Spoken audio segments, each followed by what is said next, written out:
Përshëndetje, ku jemi këtu me bashkimin e datës 15 dhjetor të 2025-ës. Si që shikoni, avash, gradualisht shkuam në mesin e muajit. Mesi muajit quhet 15 e gjysmë, dhe 15 e gjysmë 31. Po 15 e gjysmë themi. Ka një ndikim ose një çështje që ndodh përsa përket çështjeve financiare. Kjo ditë është një ditë që vërtet ka në vetvete mbart gjëra të rëndësishme në punën, në karrierën, në ndryshime, në vendime që merren, por si ditë e hënë është një ditë shumë e rëndësishme dhe mbarsi një uroj, një ditë mbar dhe javë të mbar uroj.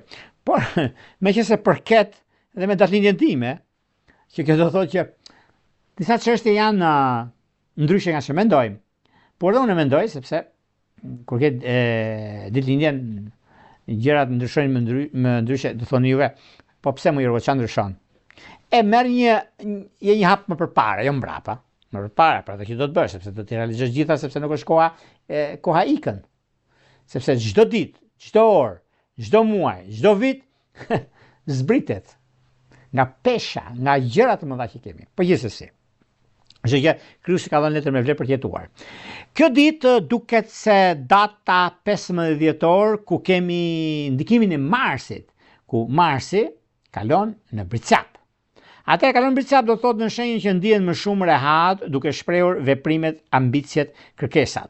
Shenja e Saturnit, që është guvernatori i Bricapit, siguron sipas astrologjisë dhe kohës së duhur të gjërave që kanë të ndikuar në këtë drejtim dhe mundësitë e arta që kanë të bëjnë, dhe kjo do thotë sipas astrologjisë tradicionale të mjedisit ose ideale për planetet dhe veprimet pasi përveç entuziazmit, vitalitetit, energjisë për të arritur në qëllimet e veta.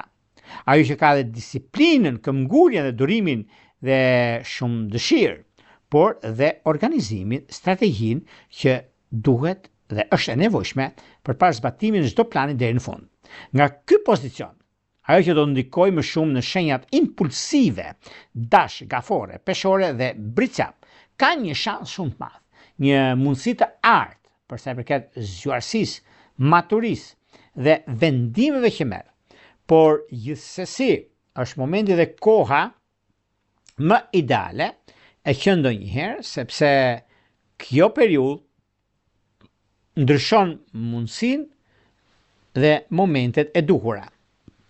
Gjithsesi, periudhat ku ndodhin fenomenet të kësaj dite kaq të rëndësishme është dita e hënës, ku jep mundësi dhe rëndësi në vendimet që marrim, por gjithsesi është koha më pozitivja dhe më e mira e që ndonjëherë. Prandaj bini pas, mos ma lini pas dore këtë të hënë, dhe unë uroj mbarësi dhe një javë të mbarë, pse jo, do jetë shumë e mbarë.